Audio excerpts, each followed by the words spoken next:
Seja bem-vindo ao DRN Audiolivros. Se não for inscrito ainda, peço que se inscreva no nosso canal. Acompanhe os nossos audiolivros aí. A gente tem bastante conteúdo. Se você deseja um livro e não tiver no canal ainda, deixa nos comentários aí que eu sempre faço uma lista e tento ir atrás assim que possível. Se quiser nos dar uma força, a gente tem o Apoia-se, o Seja Membro e também o Pix. Sempre fica na descrição do canal e na descrição dos vídeos. E muito obrigado por estar acompanhando a gente nessa jornada.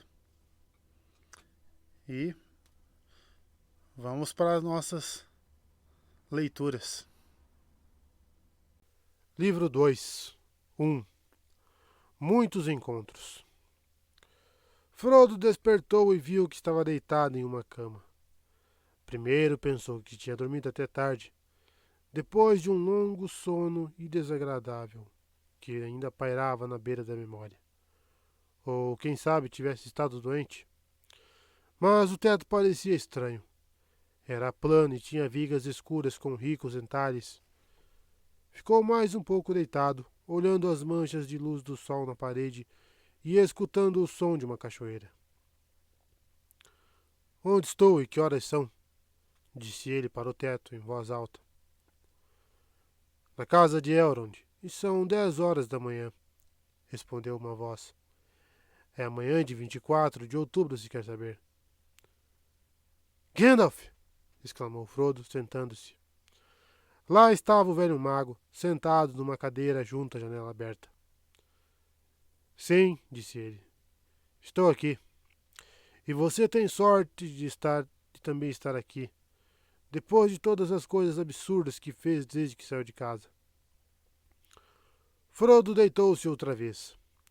Sentia-se demasiado confortável e pacífico para discutir e, em todo caso, não achava que fosse levar a melhor numa discussão.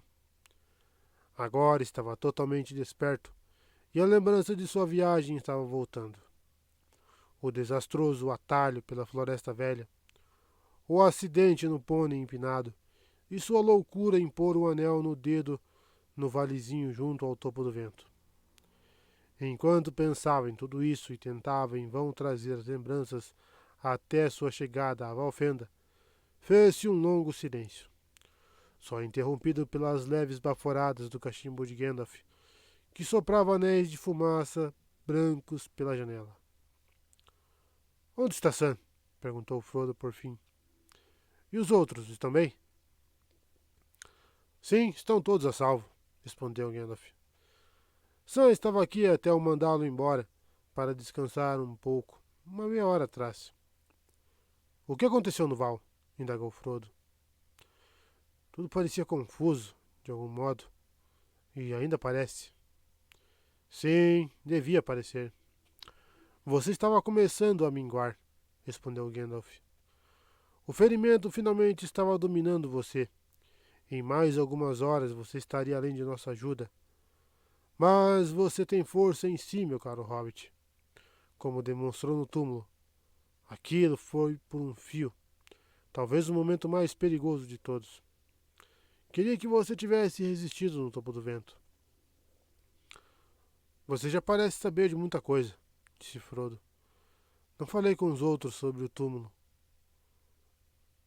No começo foi horrível demais e depois havia outras coisas em que pensar. Como você sabe disso? Você passou muito tempo falando no sono, Frodo, comentou Gandalf gentilmente. E não foi difícil ler sua mente e sua memória. Não se preocupe.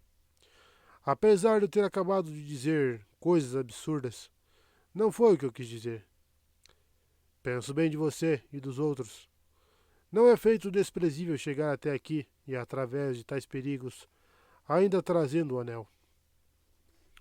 Nunca teríamos conseguido sem Passo Largo, disse Frodo. Mas precisávamos de você. Eu não sabia o que fazer sem você. Foi detido, disse Gandalf. E isso quase demonstrou ser nossa ruína. E assim mesmo, não tenho certeza. Pode ter sido melhor assim. Gostaria que me contasse o que aconteceu. No seu devido tempo. Você não deve falar nem se preocupar com nada hoje, por ordem de Elrond.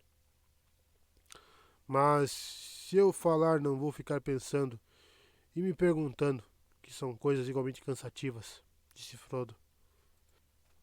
Agora estou bem desperto e me lembro de tantas coisas que precisam de explicação. Por que você foi detido? Devia me contar isso, pelo menos. Logo você ouvirá tudo o que deseja ouvir, disse Gandalf. Vamos ter um conselho assim que você estiver bem o bastante. No momento só vou dizer que fui mantido prisioneiro. Você? Exclamou Frodo. Sim, eu, Gandalf o Cinzento, disse o mago, solenemente. Há muitos poderes no mundo, para o bem ou para o mal. Alguns são maiores que eu. Contra alguns ainda não me medi. Mas meu tempo está chegando. O Senhor de Morgul e seus cavaleiros negros se rebelaram. A guerra está em preparação. Então você já sabia dos cavaleiros, antes que eu os encontrasse? Sim, eu sabia deles. Na verdade, certa vez lhe falei deles, pois os cavaleiros negros são os espectros do anel, os 9 serviçais do Senhor dos Anéis. Mas ainda não sabia que haviam surgido de novo. Do contrário, teria fugido com você imediatamente. Só ouvi notícias deles depois que eu deixei em junho, mas essa história precisa esperar. Por ora fomos salvos do desastre por Aragorn. Sim, disse Frodo. Foi Passo Largo quem nos salvou. No entanto, eu tinha medo dele no começo. Sam nunca confiou totalmente nele, creio. Não antes de encontrarmos Glorfindel. Gandalf sorriu. Ouvi tudo sobre Sam, comentou ele. Agora ele não tem mais dúvidas. Fico contente, respondeu Frodo, pois fiquei muito amigo de Passo Largo. Bem, amigo não é a palavra certa. Quero dizer que ele me é caro, apesar de ser estranho e, às vezes, implacável. Na verdade, muitas vezes ele me lembra de você. Eu não sabia que alguns do povo grande eram assim. Eu pensava bem, que eram só grandes e, bem, estúpidos. Bondosos e estúpidos como Carrapicho, ou estúpidos e malvados como Bill Samambaia. Mas é verdade que não sabemos muito sobre os homens no condado, exceto talvez sobre os moradores de Bree. Nem sobre eles você sabe muita coisa, se pensa que o velho cevado é estúpido, disse Gandalf. Ele é bem sábio no seu próprio ambiente. Pensa menos do que fala e mais devagar. Porém, com o tempo, consegue enxergar através de uma parede de tijolos, como dizia em Bree. Mas restam poucos na Terra-média como Aragorn, filho de Arathorn. A raça dos reis de Além do Mar está quase extinta. Pode ser que esta Guerra do Anel seja a última aventura deles. Você realmente quer dizer que Passo Largo é do povo dos antigos reis? Indagou Frodo, admirado. Pensei que todos tinham desaparecido muito tempo atrás. Pensei que ele era só um caminheiro. Só um caminheiro? Exclamou Gandalf. Meu caro Frodo, é exatamente isso que são os caminheiros. O último remanescente no norte do grande povo, os homens do oeste. Eles me ajudaram antes, e hei de precisar de sua ajuda nos dias que virão, pois alcançamos Valfenda, mas o anel ainda não está em repouso. Imagino que não, disse Frodo. Mas até agora meu único pensamento foi chegar aqui, e espero que não tenha de ir mais longe. É muito agradável simplesmente descansar. Tive um mês de exílio e aventura, e acho que foi mais do que eu queria. Silenciou e fechou os olhos. Algum tempo depois falou de novo. Estive calculando, disse ele, e não consigo chegar com o total de dias até 24 de outubro. Devia ser 21. Devíamos ter alcançado o Val no dia 20. Você falou e calculou mais do que lhe convém, disse Gandalf. Como se sentem o flanco e o ombro agora? Não sei, respondeu Frodo. Nem eu sinto, o que é uma melhora, mas fez um esforço. Consigo mexer o braço um pouco de novo. Sim, está voltando à vida. Não está frio, acrescentou, tocando a mão esquerda com a direita. Bom, disse Gandalf. Está sarando depressa. Logo você estará bom de novo. Elrond o curou. Ele cuidou de você por dias, desde que você foi trazido. Dias? Disse Frodo. Bem, 4 noites e 3 dias, para ser exato. Os elfos o trouxeram do Val na noite do dia 20, e foi aí que você perdeu as contas. Estivemos terrivelmente ansiosos, e Sam mal saiu do seu lado, dia e noite, exceto para levar recados. Elrond é um mestre da cura, mas as armas de nosso inimigo são mortais. Para lhe contar a verdade, eu tinha bem pouca esperança, pois suspeitava que ainda havia um fragmento da lâmina no ferimento fechado.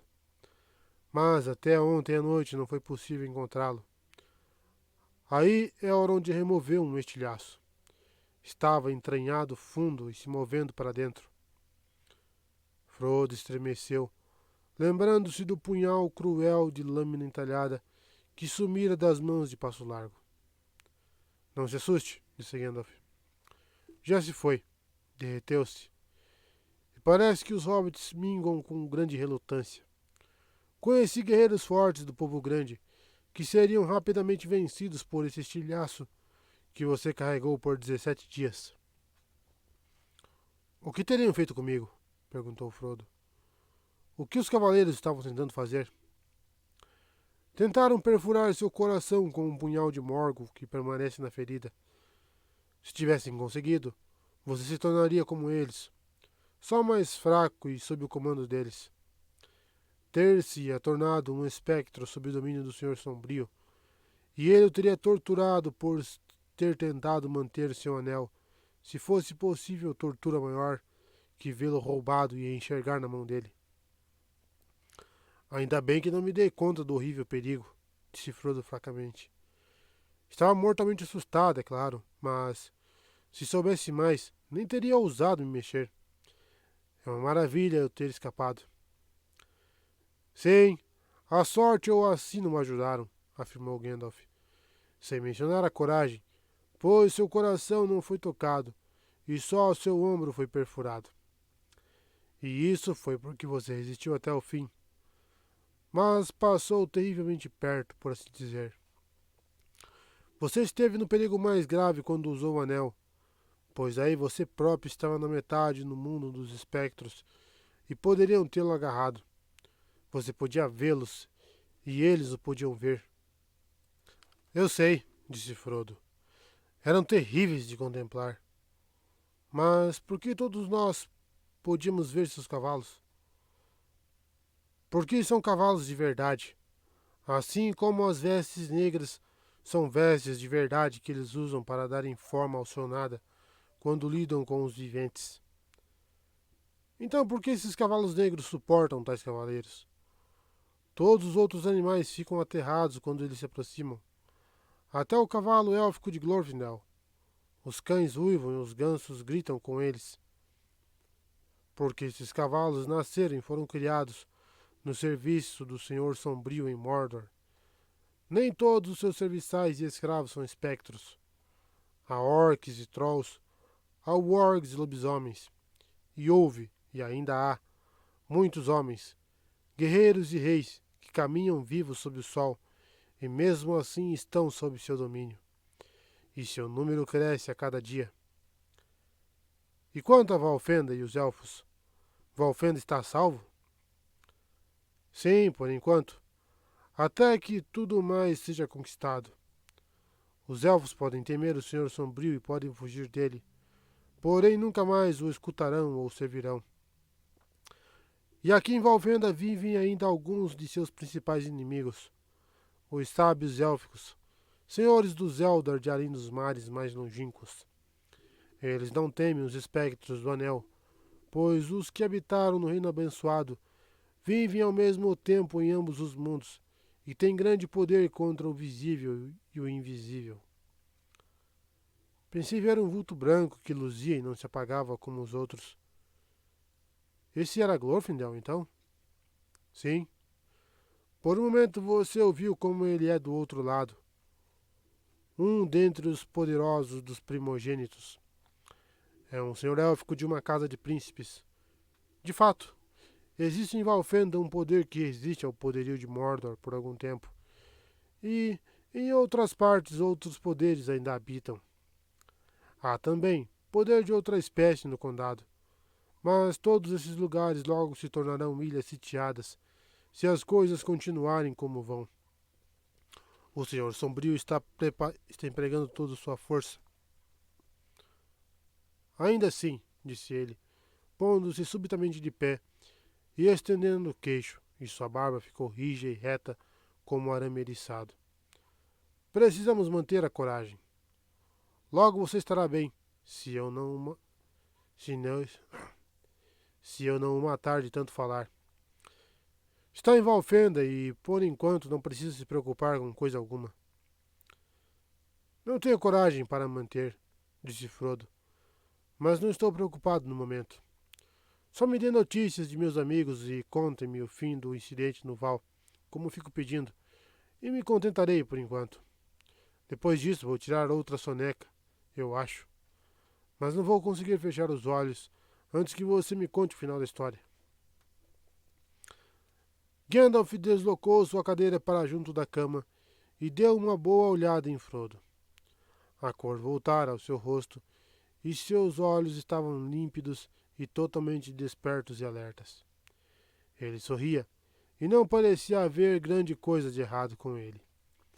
Mas os olhos do mago haviam Mas aos olhos do mago havia uma tênue mudança, apenas uma insinuação de transparência, por assim dizer, e especialmente na mão esquerda que estava pousada fora da coberta.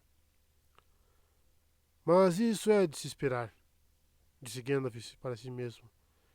Ele ainda não passou nem pela metade, e o que será dele no fim nem Elrond pode prever. Nada de mal, creio. Poderá tornar-se como um vidro repleto de luz límpida, para que a vejam com os olhos que puderem. Você está com um esplêndido aspecto, disse em voz alta. Vou arriscar uma história breve sem consultar Elrond, mas bem breve, veja lá. E depois você precisa dormir outra vez. Foi isto que aconteceu, até onde consigo compreender. Os cavaleiros foram direto em sua direção assim que você fugiu. Não precisavam mais da orientação de seus cavalos. Você se tornara visível a eles, pois já estava no limiar de seu mundo, e o anel também os atraía. Seus amigos saltaram de lado para fora da estrada, do contrário teriam sido atropelados. Sabiam que nada poderia salvá-lo que não fosse o cavalo branco. Os cavaleiros eram demasiado velozes para serem alcançados, e em número grande demais para serem enfrentados. A pé, nem Glorfindel e Aragorn juntos poderiam resistir a todos os 9 ao mesmo tempo. Quando os espectros do anel passaram a toda, seus amigos correram atrás. Perto do val há uma pequena depressão junto à estrada, disfarçada por algumas árvores mirradas. Ali acenderam depressa uma fogueira, pois Glorfindel sabia que desceria uma inundação se os cavaleiros tentassem atravessar, e então ele teria que lidar com os que permanecessem no seu lado do rio. No momento em que surgiu a inundação, ele correu para eles, seguido por Aragorn e pelos outros, com tições inflamados. Apanhados entre o fogo e a água, e vendo o senhor élfico revelado em sua ira, eles ficaram aterrados e seus cavalos foram tomados de loucura. 3 foram arrastados pela primeira investida da inundação, e os outros foram lançados na água pelos cavalos e derrotados. Esse foi o fim dos Cavaleiros Negros? Perguntou Frodo. Não, disse Gandalf. Seus cavalos devem ter perecido, e sem eles os cavaleiros ficaram aleijados. Mas os próprios espectros do anel não podem ser destruídos tão facilmente. Porém, não há nada mais a temer deles por enquanto. Seus amigos, Frodo, atravessaram depois que a inundação passou e encontraram-no deitado de bruços no alto da ribanceira, com uma espada quebrada sob o corpo.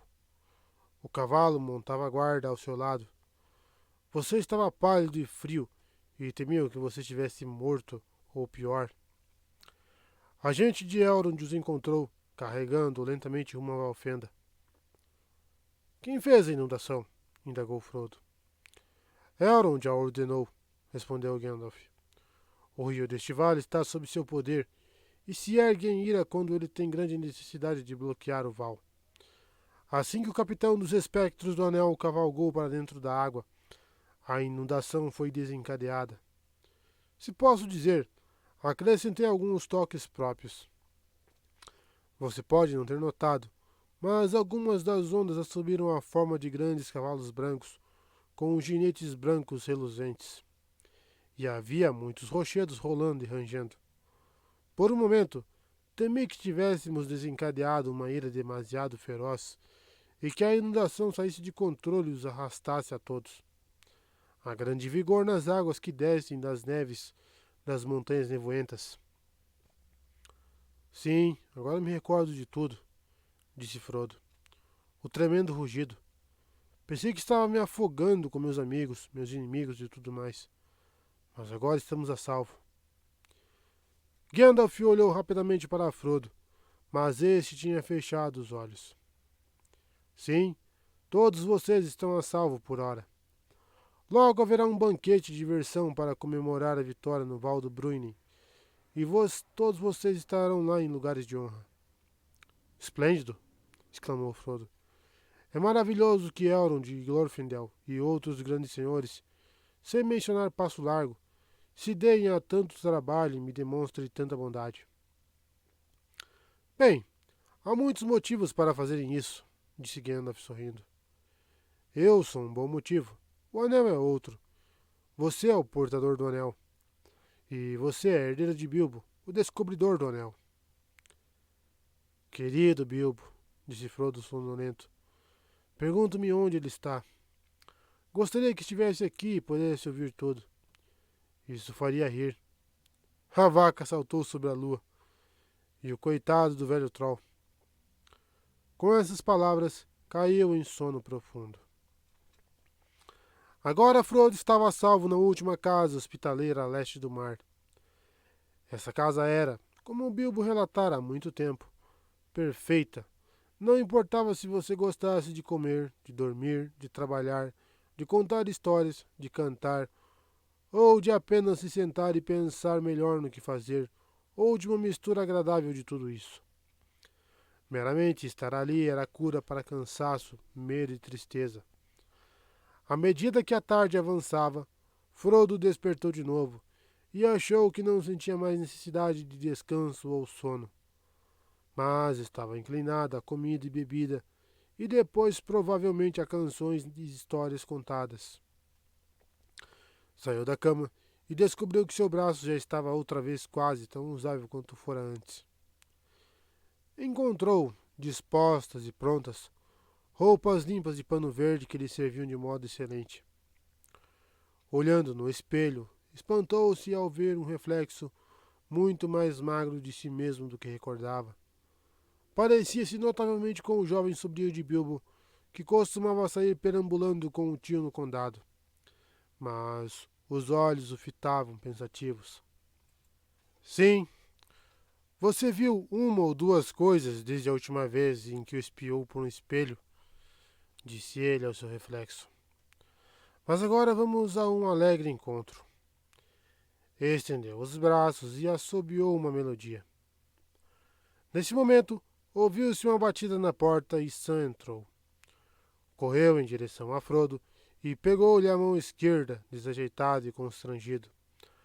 Afagou-a docilmente, depois enrubesceu e se virou apressado. Alô, Sam, disse Frodo. Está quente, comentou Sam. Quer dizer, sua mão, Sr. Frodo. Ela esteve tão fria durante as longas noites. Mas glória e trombetas! Exclamou, virando-se de novo com os olhos brilhando, dançando no chão. É ótimo vê-lo de pé e dono de si outra vez, senhor. Gandalf me pediu para vir e ver se já estava pronto para descer. E pensei que ele estava brincando. Estou pronto, disse Frodo. Vamos procurar o resto do grupo. Eu posso levá-lo até ele, senhor, respondeu Sam. É uma casa grande, esta, e muito peculiar. Sempre tem um pouco mais para descobrir e não se sabe o que vai encontrar virando um canto. E elfos, senhor? Elfos aqui e elfos ali. Alguns como reis, terríveis e esplêndidos, e alguns alegres como crianças. E a música e as canções. Não que eu tenha tido tempo ou ânimo para escutar muita coisa depois que chegamos aqui, mas estou começando a descobrir alguns caminhos do lugar. Sei o que você andou fazendo, Sam, disse Frodo, pegando pelo braço. Mas hoje à noite vai se alegrar e vai escutar tudo o que o coração desejar. Vamos, guie-me pelos cantos. Sam o conduziu ao longo de vários corredores, descendo muitos degraus e saindo para um alto jardim acima da ribanceira íngreme do rio. Encontrou seus amigos sentados em uma varanda no lado da casa que dava para o leste. Haviam caído sombras sobre o vale lá embaixo, mas ainda havia luz nas faces das montanhas muito acima deles.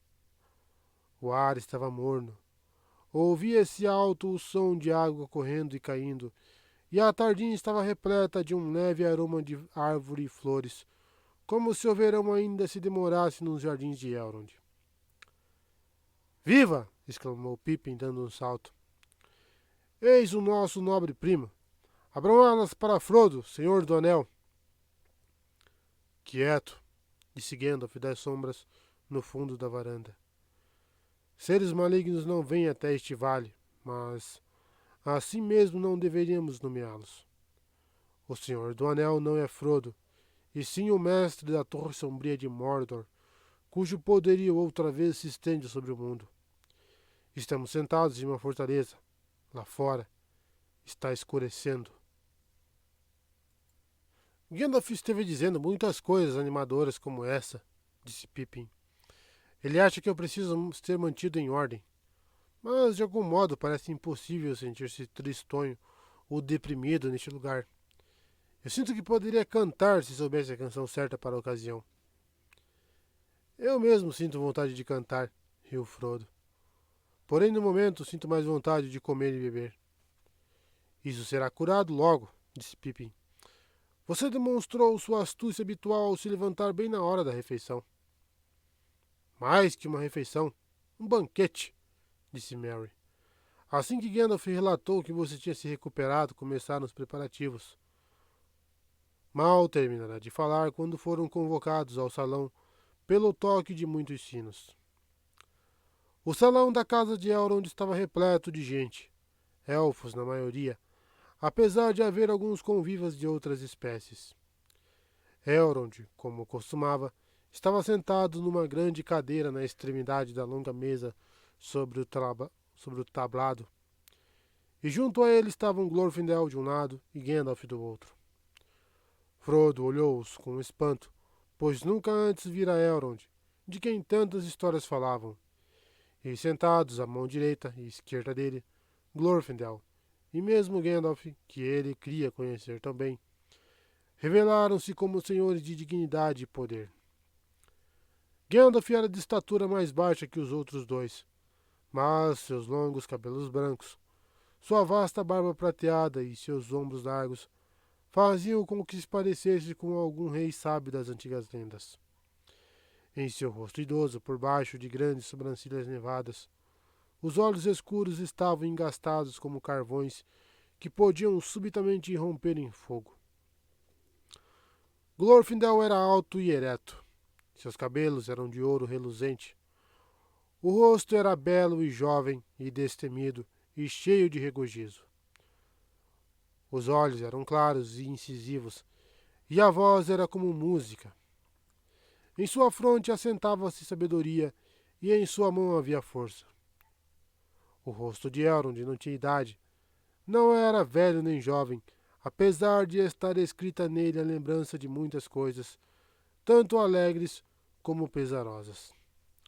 Os cabelos eram escuros como as sombras do crepúsculo, e assentava-se nele um diadema de prata. Seus olhos eram cinzentos como uma tarde límpida, e havia neles uma luz como a luz das estrelas. Parecia venerável como um rei coroado de muitos invernos e, no entanto, robusto como um guerreiro experiente na plenitude de sua força. Era senhor de Valfenda e poderoso tanto entre os elfos como entre os homens. No meio da mesa, diante dos panos tecidos na parede, havia uma cadeira sob um dossel, e ali estava sentada uma senhora bela de se contemplar, e era tão semelhante a Elrond, em forma feminina, que Frodo adivinhou que era parenta próxima dele. Era jovem e ao mesmo tempo não era. As tranças de seus cabelos escuros não estavam tocadas pela geada. Os braços alvos e o rosto límpido eram sem defeito e lisos. E a luz das estrelas estava em seus olhos luzentes, cinzentos como uma noite sem nuvens. Mas tinha o aspecto de rainha, e havia pensamento e saber em seu olhar, como de quem conheceu muitas coisas que os anos trazem. Acima da testa, sua cabeça estava coberta com um barrete de renda de prata, enredado de pequenas gemas, rebrilhando em branco. Porém, as macias vestes cinzentas não tinham ornamento, senão um cinto de folhas lavradas em prata. Foi assim que Frodo viu aquela que poucos mortais já haviam visto. Arwen, filha de Elrond, em quem se dizia que a imagem de Lúthien havia voltado à terra. Era chamada Undómiel, pois era a vespestrela de seu povo. Por muito tempo estivera na terra da gente de sua mãe, em Lórien, além das montanhas, e só recentemente retornara a Valfenda, a casa de seu pai. Mas seus irmãos, Eladan e Elrohir, estavam fora em vida errante, pois muitas vezes cavalgavam ao longe com os caminheiros do norte, sem jamais esquecerem o tormento de sua mãe nos covis dos orcs.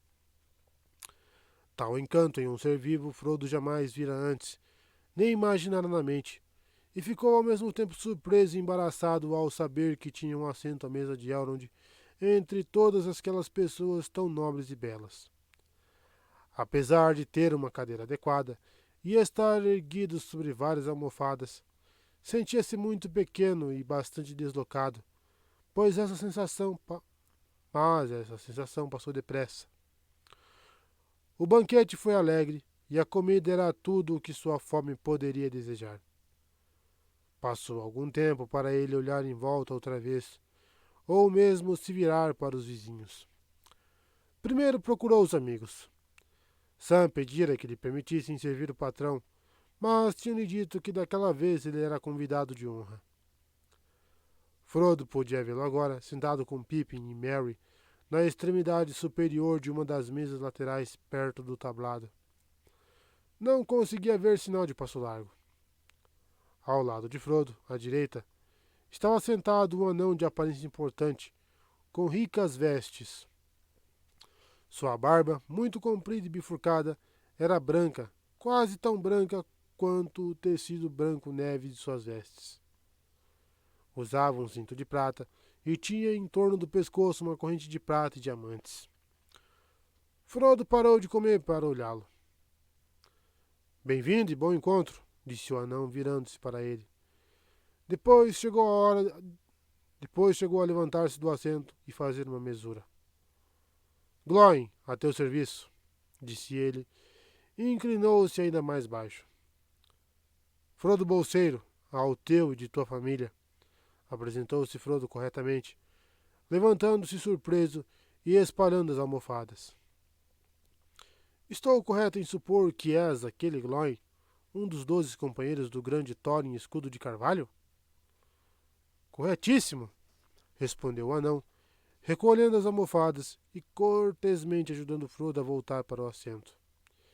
E não pergunto, porque já me disseram que és o parente e herdeiro adotado de nosso amigo Bilbo, o renomado. Permite-me cumprimentar-te por tua recuperação. Muito obrigado, disse Frodo. Tiveste algumas aventuras muito estranhas, ouvi dizer, comentou Glóin. Muito me espanto que possa trazer 4 hobbits em tão longa jornada.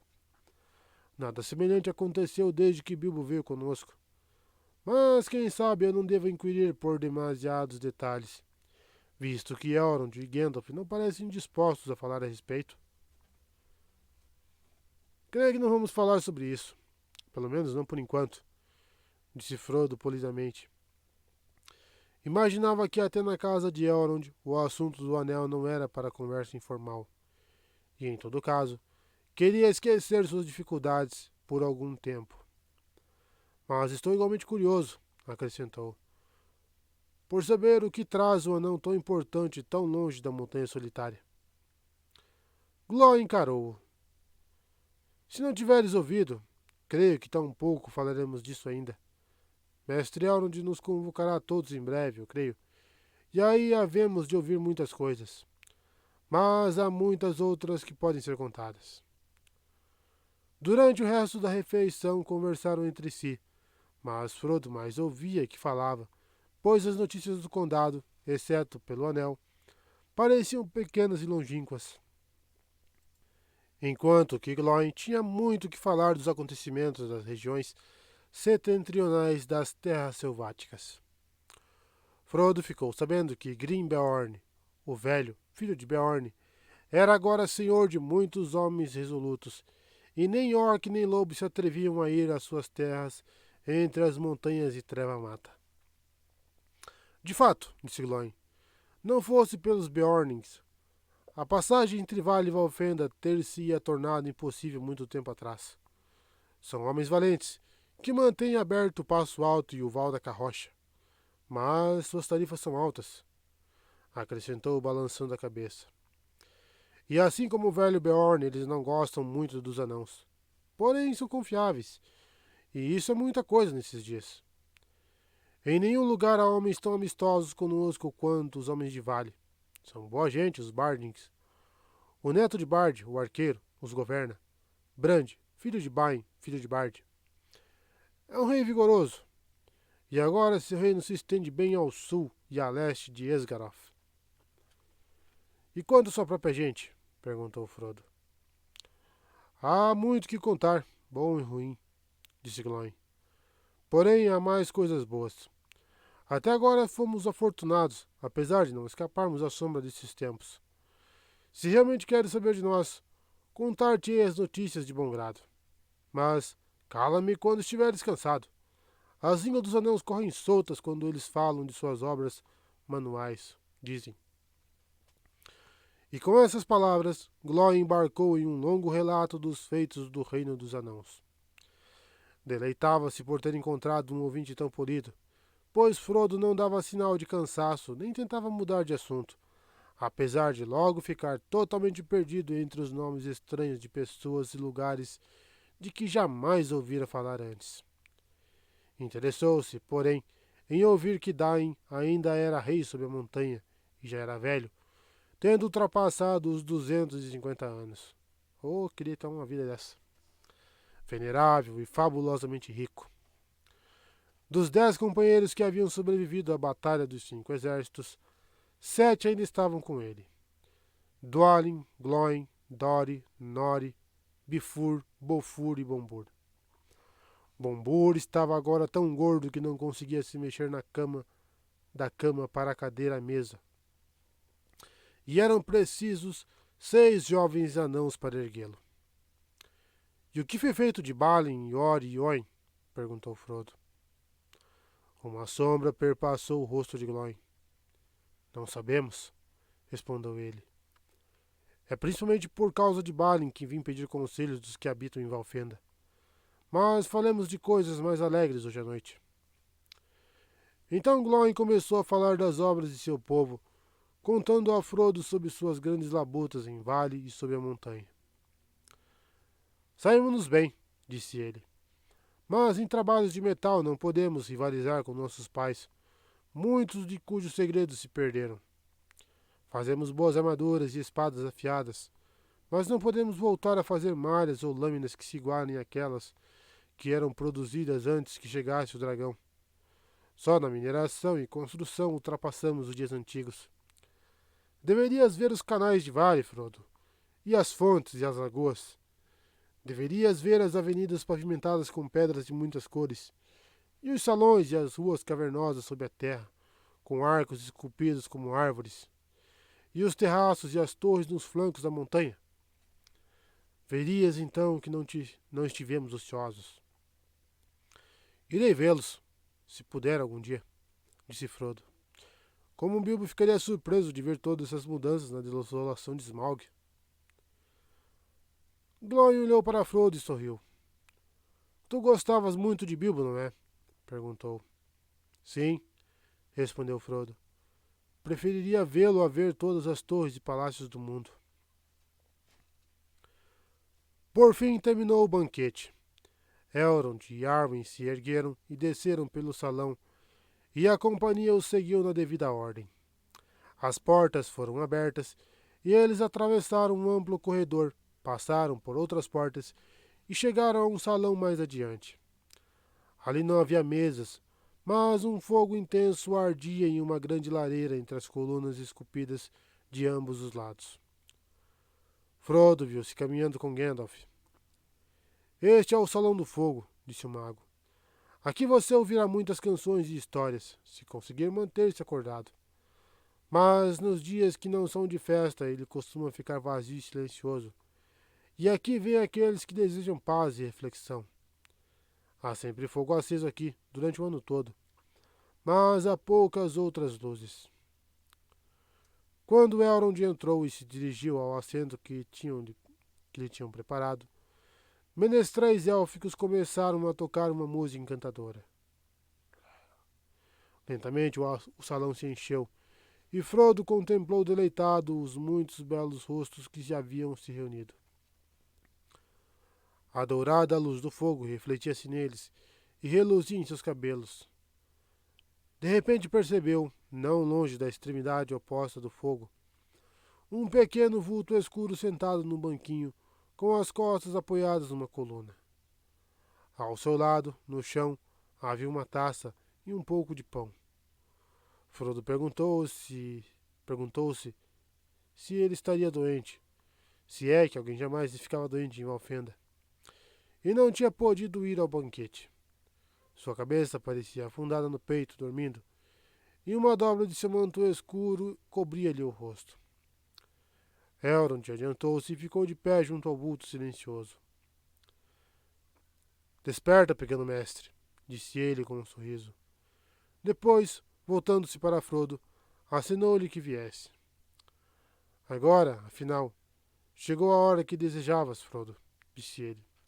Eis aqui um amigo que há muito te fez falta. O vulto escuro ergueu a cabeça e descobriu o rosto. Bilbo! Exclamou Frodo, reconhecendo-o de súbito, e deu um salto para a frente. Alô, Frodo, meu rapaz, disse Bilbo. Então, finalmente você chegou aqui. Eu esperava que você conseguisse. Bem. Então, todo esse banquete é em sua honra, ao que ouço. Espero que tenha se divertido. Por que você não estava lá? Exclamou Frodo. E por que não me permitiram vê-lo antes? Porque você estava dormindo. Eu vi você bastante. Sentei-me ao seu lado com Sam todos os dias. Mas quanto ao banquete, já não gosto muito dessas coisas. E eu tinha outra coisa para fazer. O que estava fazendo? Ora, estava sentado pensando. Faço muito isso hoje em dia, e este é o melhor lugar para fazê-lo em regra. Acordar, ora essa, disse ele, piscando para Elrond. Havia um brilho luminoso em seus olhos, sem sinal de sonolência que Frodo conseguisse ver. Acordar. Eu não estava adormecido, mestre Elrond. Se queres saber, todos saístes cedo demais de vosso banquete e me perturbastes. No meio da feitura de uma canção. Eu estava encalhado em um ou dois versos e pensava sobre eles. Mas agora acho que jamais vou endireitá-los. Vai haver tanta cantoria que as ideias vão ser expulsas da minha cabeça por completo. Vou ter de pedir ao meu amigo Dunadan que me ajude. Onde está ele? Elrond riu. Ele há de ser encontrado, disse ele. Então os dois haveis de ir para um canto e terminar vossa tarefa, e nós a ouviremos e julgaremos antes de terminarmos nossa festividade. Foram enviados mensageiros em busca do amigo de Bilbo, apesar de ninguém saber onde ele estava, nem por que ele não estivera presente ao banquete. Enquanto isso, Bilbo e Frodo sentaram-se lado a lado, e Sam veio depressa para se pôr junto a eles. Conversaram em voz baixa, sem dar atenção ao júbilo e à música no salão em sua volta. Bilbo não tinha muito o que contar sobre si. Quando deixara a Vila dos Hobbits vagara sem destino, ao longo da estrada ou nas regiões de ambos os lados, mas de algum modo rumara sempre para Valfenda. Cheguei aqui sem muitas aventuras, disse ele, e depois de descansar, segui com os anãos para Vale, minha última viagem. Não hei de viajar outra vez. O velho Balin havia partido. Depois voltei aqui e aqui fiquei. Fiz isto e aquilo. Escrevi mais um pouco do meu livro. E, é claro, faço algumas canções. Eles as cantam ocasionalmente, só para me agradar, eu acho. Pois é claro que, na verdade, não são bastante boas para Valfenda. E escuto e penso. Aqui o tempo parece que não passa. Ele simplesmente é. Um lugar notável, sem dúvida. Ouço todo tipo de notícia do outro lado das montanhas e do sul, mas quase nada do condado. Ouvi sobre o Anel, é claro. Gandalf esteve aqui com frequência. Não que tenha me contado grande coisa nesses últimos anos. Ele tem estado mais calado que nunca. O Dunadan me contou mais. Imagine se meu anel causar tanto distúrbio. É pena que Gandalf não tenha descoberto mais e antes. Eu mesmo poderia ter trazido essa coisa para cá muito tempo atrás, sem tanta dificuldade. Muitas vezes pensei em voltar à Vila dos Hobbits para buscá-lo, mas estou ficando velho e não me deixariam. Gandalf e Elrond, quero dizer. Pareciam pensar que o inimigo estava me procurando em toda parte e que faria picadinho de mim se me pegasse vacilando no ermo. E Gandalf disse: O anel foi em frente, Bilbo.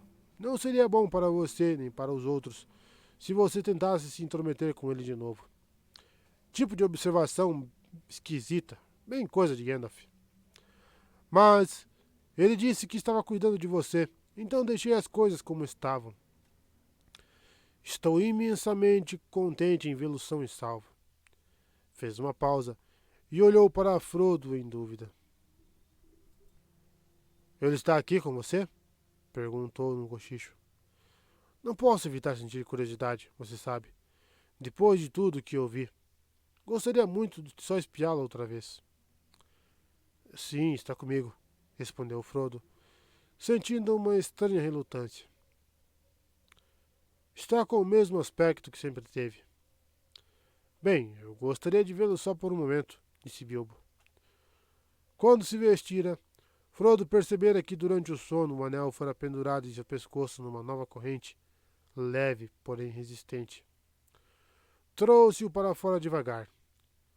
Bilbo estendeu a mão. Mas Frodo puxou o anel de volta depressa. Consternado e admirado, percebeu que não estava mais olhando para Bilbo. Uma sombra parecia ter caído entre eles e, através dela, viu-se encarando uma criaturinha enrugada de rosto faminto e mãos ossudas e tateantes. Sentiu um desejo de bater nele. A música e a canção ao redor deles pareceram fraquejar e fez-se silêncio. Bilbo olhou rapidamente para o rosto de Frodo e passou a mão pelos olhos. Agora compreendo, disse ele. Guarde-o. Eu lamento. Lamento que você tenha assumido esse fardo. Lamento por tudo. As aventuras não acabam nunca. As aventuras não acabam nunca? Acho que não. Alguém precisa continuar a história. Bem, não há como evitar. Pergunto-me se adianta eu terminar meu livro. Mas não vamos nos preocupar com isso agora. Vamos a notícias de verdade. Conte-me tudo sobre o condado. Frodo escondeu o anel e a sombra se foi, mal deixando um fragmento de lembrança. A luz e a música de Valfenda estavam em redor dele outra vez.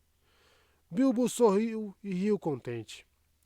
Cada notícia do condado que Frodo soube contar, auxiliado e corrigido por Sam, vez por outra, era extremamente interessante para ele, desde a derrubada da menor árvore até as travessuras da menor criança da Vila dos Hobbits. Estavam tão imersos nos fatos das 4 quartas que não perceberam a chegada de um homem trajando tecido verde escuro. Durante muitos minutos, ele ficou parado, olhando-os abaixo de si e sorrindo. De repente, Bilbo ergueu os olhos. Ah, aí está você finalmente, Dúnadan! Exclamou ele. Passo Largo, disse Frodo. Você parece ter um monte de nomes. Bem, seja como for, Passo Largo é um que não ouvi antes, disse Bilbo. Por que você o chama assim? Chamo-me assim, Bri, disse Passo Largo, rindo. E assim fui apresentado a ele. E por que você o chama de Dúnadan? Perguntou Frodo. Ô Dúnadan, disse Bilbo. Aqui frequentemente o chamam assim. Mas pensei que você soubesse bastante élfico para conhecer Dún-Adan. Pelo menos. Homem do Oeste, Númenoriano. Mas não é hora de lições. Voltou-se para Passo Largo. Onde esteve, meu amigo? Por que não estava no banquete? A senhora Arwen estava lá. Passo Largo olhou para Bilbo com gravidade. Eu sei, respondeu ele. Mas muitas vezes preciso pôr o júbilo de lado. Eladan e Elrohir voltaram do ermo inesperadamente e tinham novas que eu desejava ouvir de pronto. Bem, meu caro, disse Bilbo. Agora que ouvi as notícias, não pode me ceder um momento? Quero sua ajuda em algo urgente. Elrond diz que esta minha canção tem de estar acabada antes do fim da tarde e estou encalhado. Vamos a um canto para poli-la. Passo Largo sorriu. Vamos então, disse ele. Deixe-me ouvi-la. Frodo foi deixado a sós por algum tempo, pois Sam adormecera. Estava sozinho e se sentia um tanto desamparado, apesar de toda a gente de Valfenda estar reunida em seu redor. Mas os que estavam ao seu lado faziam silêncio, atentos à música das vozes e dos instrumentos, e não davam atenção a outra coisa. Frodo começou a escutar. De início, a beleza das melodias e das palavras entrelaçadas em línguas élficas, por pouco que ele as entendesse, o mantiveram encantado, assim que ele se pôs a lhes dar atenção. Parecia quase que as palavras assumiam forma, e visões de terras distantes e objetos reluzentes, que ele até então jamais imaginara, abriram-se diante dele. E o salão iluminado pelo fogo tornou-se como uma névoa dourada, acima de mares de espuma que suspiravam nas margens do mundo. Então o encantamento ficou cada vez mais semelhante a um sonho, até ele sentir que um rio infindo de ouro e prata dilatados fluía sobre ele, demasiado numeroso para seu desenho ser compreendido. Fez-se parte do ar que pulsava ao seu redor e o alagou e afogou. Rapidamente ele afundou, debaixo do seu peso luzidio, em um profundo reino de sono. Vagou ali por muito tempo em um sonho de música que se transformou em água corrente e depois subitamente em uma voz. Parecia ser a voz de Bilbo recitando versos. Primeiros débeis, depois mais nítidas soaram as palavras. Earendil foi o navegante, errante desde Arvernien. Buscou madeira para o navio em Nimbrefil e foi além. Velas de prata ele teceu. O farol seu de pratas fez, qual cisne a proa foi informada, e embandeirada a nau de vez. Em traje de antigos reis, cotas e anéis ele se armou. No claro escudo gravou runas, o infortúnio afastou. No arco corno de dragão, as flechas são de negro lenho, e prata a cota d'armas tinha, e a bainha bom desenho. A espada de aço triunfante, no elmo o diamante se desfralda, pluma de águia no brasão, e no gibão verde esmeralda. Sob as estrelas e a lua, a trilha sua sai do norte. Confuso e encantadas vias, além dos dias de vida e morte. Do gelo estreito a ranger, trevas a ver e morros frios, de grãos calores de deserto, fugiu esperto por desvios. Remotas águas sem estrelas, chegou a vê-la, noite nada. Passou sem nunca ver a cara da praia clara tão buscada.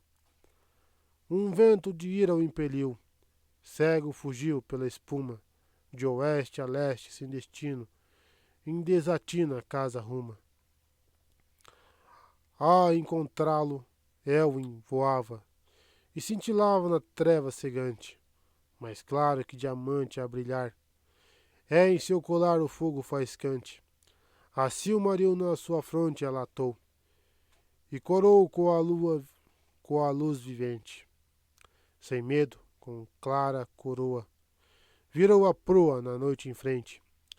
Do outro mundo além do mar, viu levantar grande caudal. Vento possante em Tarmenel, em trilha cruel prum mortal. Sua nau levou com alento forte, furor de morte mar afora, perdida em solitário teste, de leste a oeste foi-se embora. Por sempre noite fez a ronda, em negra onda a rugir. Obscuras léguas, praias distantes, submersas antes de o dia surgir. Em praia de Nácar ouviu então, longa canção no fim do mundo, onde há no vagalhão mais belo, ouro amarelo, joias do fundo. Viu silencioso erguer-se o monte, que está de fronte dos limiares de Valinor e Eldamar. Longe a brilhar além dos mares, viajante, já da noite salvo, ao porto alvo enfim chegou, a casa de elfos verde linda, cujo ar ainda não se turvou. Torres luzentes de Tirion, brilhando estão em vale fundo, no lago sombra reflexo tinham, em Ilmarin, no fim do mundo. Lá descansou do seu vagar, e a cantar o ensinaram. De antigos sábios ouviu agouro, e harpas douro lhe buscaram. Lhe deram élficos costumes, e 7 lumes à sua frente. Passou por Calaquirian. Passou por Calaquirian. Chegou então a oculta gente. Pisou depois perpétuos passos, pelos compassos de anos sem fim, domínio eterno do rio antigo, no monte e abrigo de Ilmarin. O que se disse não ouviu ninguém, nem elfo nem mortal de fora, de além do mundo viu signo novo, oculto ao povo que nele mora. Fizeram-lhe novo navio, de Mithril e elfa pedra bela, de proa clara, sem remo feito, no mastro direito não tinha vela. A Silmaril qual estandarte, por toda parte luzindo clara, por Elbereth foi nele posta. Aqui disposta ela chegara, e fez-lhe asas imortais. Deu-lhes, ademais, a sina sua, singrar os céus como farol, atrás do sol e a luz da lua. De sempre noite dos altos montes, onde as fontes jorram prata, em voo foi-se luz errante, que além da possante muralha remata. Do fim do mundo se afastou, e almejou largar seu lastro, no lar, viajando pela treva. E fogo leva qual ilha astro, chegando alto sob a bruma, ao sol como uma chama errante, ao arrebol mistério forte, na água do norte vai adiante. Passando sobre a Terra-média, ouviu tragédias e gemidos, de damas élficas e humanas, de dias de antanho tempos idos. Mas foi-lhe imposto grave fado, ser transformado em astro errante, passar sem descansar jamais, onde os mortais têm lar constante, e ser para sempre mensageiro, o tempo inteiro indo em frente, longe levando a luz que inflama o porta-chama de Ocidente. A recitação terminou. Frodo abriu os olhos e viu que Bilbo estava sentado em seu banquinho, num círculo de ouvintes que sorriam e aplaudiam. Agora seria melhor ouvirmos de novo, disse um elfo. Bilbo levantou-se e fez uma mesura. Estou lisonjeado, Lindir, disse ele, mas seria demasiado cansativo repetir tudo, com certeza. Não demasiado cansativo para ti, responderam os elfos rindo. Sabes que jamais te cansas de recitar teus próprios versos. Mas, na verdade, não podemos responder tua pergunta numa só audição. O quê? Exclamou Bilbo. Não consegues dizer quais partes foram minhas e quais foram do Dúnadan? Não nos é fácil distinguir a diferença entre dois mortais, disse o elfo. Tolice, Lindir, bufou Bilbo. Se não consegues distinguir um homem de um hobbit, teu julgamento é pior do que imaginei. São tão diferentes quanto ervilhas e maçãs. Talvez. Aos carneiros, sem dúvida, os outros carneiros parecem diferentes, riu-se Lindir. Ou aos pastores. Mas os mortais não foram nosso estudo. Temos outros afazeres. Não discutirei contigo, retrucou Bilbo. Estou sonolento depois de tanta música e cantoria. Vou deixar-te entregue às tuas conjecturas, se quiseres. Ergueu-se e aproximou-se de Frodo. Bem, isso está acabado, disse ele em voz baixa. Saiu melhor do que eu esperava. Não é sempre que me pedem uma segunda audição. O que você achou? Não vou tentar adivinhar, respondeu Frodo sorrindo. Não precisa, disse Bilbo. Na verdade, era tudo meu. Exceto que Aragorn insistiu que eu incluísse uma pedra verde. Parecia achar isso importante. Não sei porquê.